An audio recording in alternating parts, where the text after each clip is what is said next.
In today's gaming news, No Man's Sky's development is flooded with setbacks, Perfect World plans to bring MMOs to consoles, and Battlefield 4 is still broken. I'm not joking.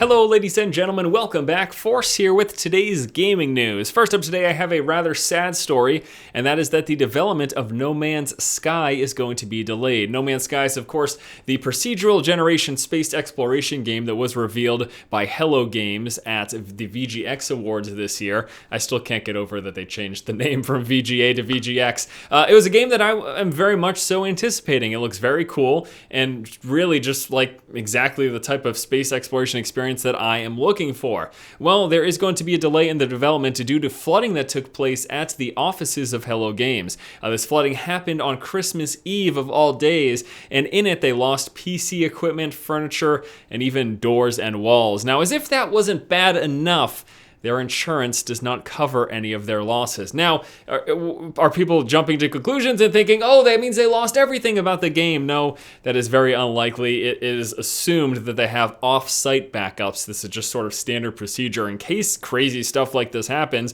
or even just, failure of hardware. That in and of itself could cause you to lose stuff on a particular PC. So off-site backups, probably something they have. I have not seen any news to contradict that assumption. And so as long as that happens, they'll still be okay once they get everything back in working order, but they're still going to need all brand new PCs, maybe even a new office space, all new furniture. And that is of course quite a setback to the development of this game because they are not working on it while they're trying to get all of those things back. So it is a sad day. Again, I'm looking forward to this game. Hopefully this doesn't set them too far back and they can get right back onto working on No Man's Sky as fast as possible. Listen to how selfish I am here. Next up in news, MMOs on consoles. This is something that we have been seeing slowly and steadily over the years, and it's something that Perfect World is looking to have a lot more of. They recently announced that they've got a brand new console division in which they're going to be looking to port current and future Perfect World games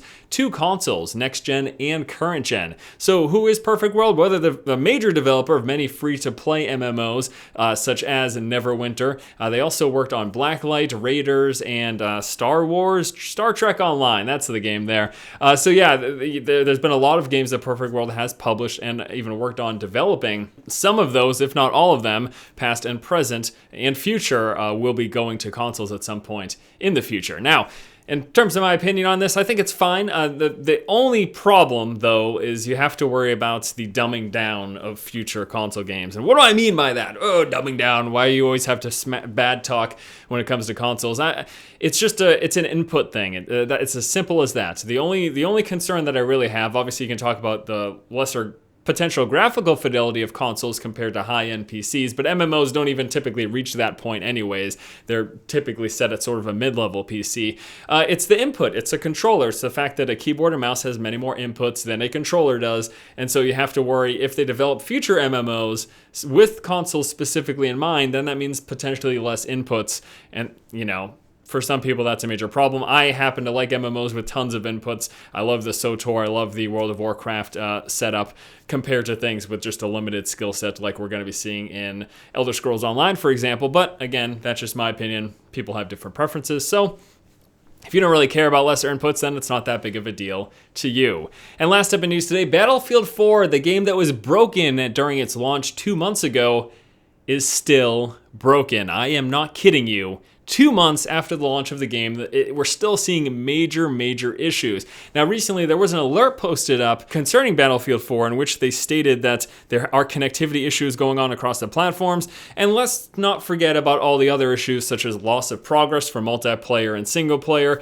game-breaking bugs like bullets doing twice the amount of damage that they're supposed to, and crashes. Yes, of course, plenty of crashes across all platforms for Battlefield 4. Now, why am I mentioning this? Connectivity issues. Games have connectivity issues all the time. Servers crash, just stuff like this happens. The reason this is such a big deal is just that this adds to the laundry list of continued issues for Battlefield 4. And the fact that we're 2 months out of the launch, and the fact that these issues are still so prevalent and so many people are just unable to have a great experience with it, I'll be the first to say, I think Battlefield 4 is a fantastic game, with all of this garbage aside. And if they can fix these issues, and just get us a working version of Battlefield 4 without connectivity problems, without crashes, without game-breaking bugs, then it would probably be one of my favorite games of this year. But it isn't, and it can't be, because all those issues are still in place, and because 2 months out, we're still having all these problems. It's a very sad day indeed, and I just wanted to update you guys. If you were considering picking up Battlefield 4, you should probably wait until these things get fixed, whenever that's going to be. All right, guys, that's going to do it for today's episode of the show. Thank you so much for watching. As always, please be sure to comment in the comment section below about any of the topics discussed here today. Once again, this has been Force, and you have just been force-fed. I mean, it's so bad, I'd be willing to wager a bet that they won't fix these issues until next year. That's right, 2014. Mark my words.